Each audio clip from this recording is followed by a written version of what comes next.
Welcome to the second of our series of observations in Fair Trade Fortnight. As the weeks of lockdown go by, there are all kinds of things that we all miss. Obviously, we miss the close contact of our families and friends, but there are so many other pleasures we miss too. Holidays, day trips, going to the pub for a drink, or having a meal out with friends.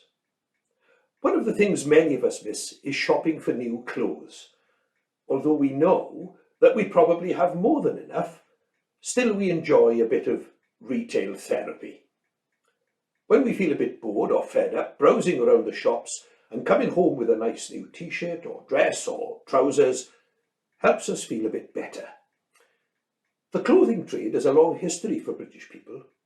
British ships transported African slaves to America to work on the cotton plantations, and the cotton was brought back to Liverpool, and the cotton mills of Lancashire became a major part of the British economy.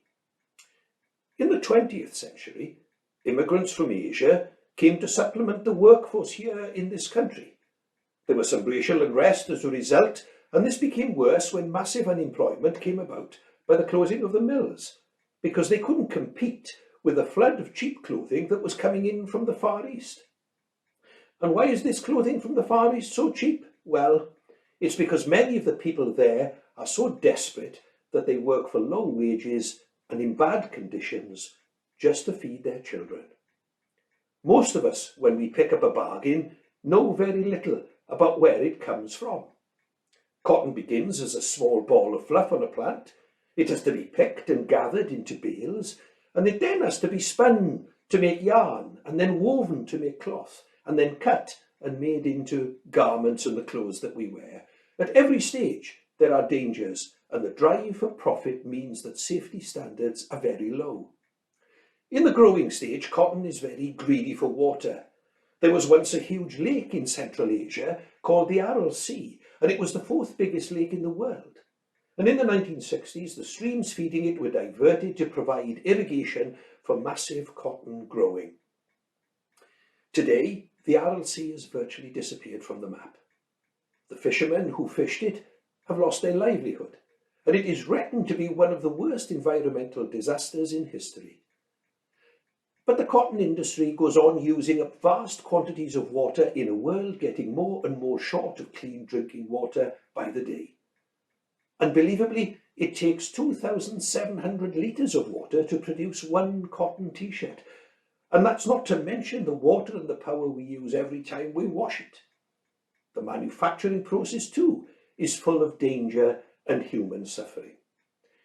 In 2013, there was a huge disaster in Dhaka, Bangladesh.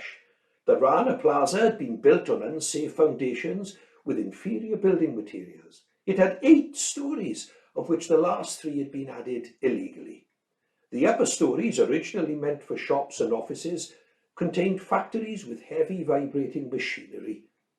When big cracks were noticed in the building, all the shops and offices were closed, but the owners of the factories ordered the workers to come to work as usual. On the day, the whole building collapsed, and over 1,000 people were killed, because the owners were afraid of losing money if they missed the deadline set by their Western customers. Big, familiar names like Benetton, Gucci, Matalan, Primark, and Walmart. Since then, many clothing firms have brought in stricter checks as to their supply lines. But things are still nowhere near as good as they should be. The bargain prices we enjoy come at an enormous cost. Of course, many British people are poor too, and they benefit from cheap clothing. There are cheap market stalls, and the charity shops are full of perfectly good clothes other people have no further use for. But even charity shops have a surplus, and they get rid of it by sending it to the poor countries where people are really without clothing. But even this is not as charitable as it looks, because it undermines the local clothing sellers who struggle to make their living in their own countries. It's all very complicated and very unfair. We can all do our bit by being careful where we shop, and maybe by being less fashion conscious. But the only real answer is a change in our whole global way of life. If we want to help achieve that, we need to question not only our own actions, but the actions of the companies we do business with and with the people who represent us in government. Above all, we need to believe that change is possible, and it can really begin with us. It's Fair Trade Fortnight, and it's time for a bit of fair play, I think. Thank you for listening.